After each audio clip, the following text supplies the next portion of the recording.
Public ಟಿವಿಯ ಜೊತೆ CM Ibrahim ಅವರು ಇದ್ದಾರೆ, ಮಾತನಾಡಿಸ್ತಾ ಹೋಗ್ತಾರೆ. ಈಗಾಗಲೇ ಯಲಹಂಕದ ಕೋಗಿಲು ಲೇಔಟ್ಗೆ ವಿಸಿಟ್ ಅನ್ನ ಮಾಡಿದ್ದಾರೆ. ಇಲ್ಲಿನ ಜನರನ್ನ ಕೂಡ ಮಾತನಾಡಿಸಿದ್ದಾರೆ. ನೇರವಾಗಿ ಅವ್ರನ್ನೇ ಮಾತನಾಡಿಸ್ತಾ ಹೋಗ್ತಾರೆ. ಸರ್, ಎಲ್ಲೋ ಒಂದು ಕಡೆ ಇದು ರಾಜಕೀಯದ ಸ್ವರೂಪ ಪಡಿತಾ ಇದೆ, ಜೊತೆಗೆ ಕೇರಳ ಸರ್ಕಾರ ಹೆಚ್ಚು ಆಸಕ್ತಿ ವಹಿಸ್ತಾ ಇದೆ ಅನ್ನುವಂತಹ ಮಾತುಗಳು. ನೋಡಿ, ನಾನು ಒಬ್ಬನೇ ಬಂದಿಲ್ಲ.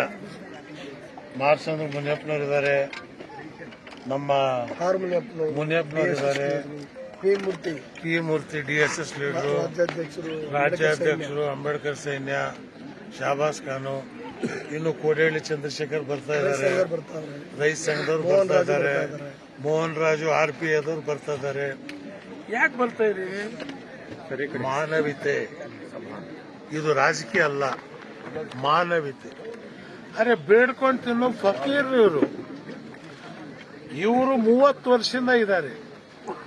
ಇವರಿಗೆ ಆಧಾರ್ ಕಾರ್ಡ್ ಇದೆ, ವಾಸಕ್ಕೆ ನೀವು ಅವಕಾಶ ಕೊಟ್ಟಿದ್ದೀರಿ, ಎಲೆಕ್ಟ್ರಿಸಿಟಿ ಕೊಟ್ಟಿದ್ದೀರಿ, ನಲ್ಲಿ ನೀರು ಕೊಟ್ಟಿದ್ದೀರಿ, ಅವ್ರ ಮಕ್ಕಳಿಗೆ ಸ್ಕೂಲ್ ಓದ್ತಕ್ಕಂಥದ್ದು ಕನ್ನಡ ಸ್ಕೂಲು, ಉರ್ದು ಸ್ಕೂಲ್ ಇದೆ.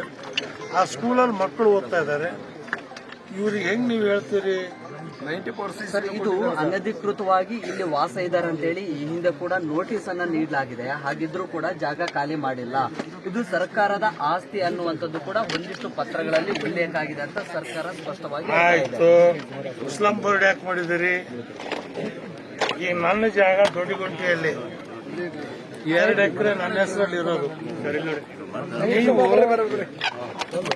ಆ 2 ಎಕರೆ ಜಾಗನ ಸ್ಲಮ್ ಅಂತ ಮಾಡಿ ನೀವು ಹಂಚಿಲ್ಲ. ನಾನೇನಾದ್ರೂ ಅವಾಗ ಹೇಳಿದ್ದ?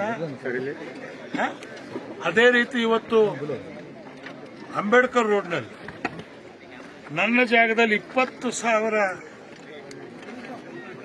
ಸ್ಕ್ವೇರ್ ಫೀಟ್ನಲ್ಲಿ 25 ಮನೆಗಳಿದಾವೆ.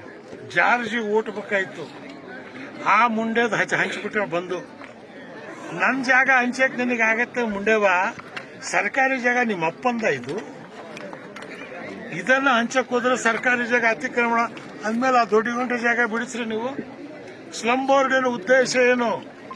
ಯಾವ ಜಾಗದಲ್ಲಿ ಬಡವರು ಮನೆ ಕಟ್ಟಿದಾರೋ ಅವರಿಗೆ ಅದೇ ಜಾಗದಲ್ಲಿ ಮನೆ ಕೊಡಬೇಕು. ಅಲ್ಲಿಂದ ಅವರನ್ನ ಎತ್ತಂಗಿಲ್ಲ.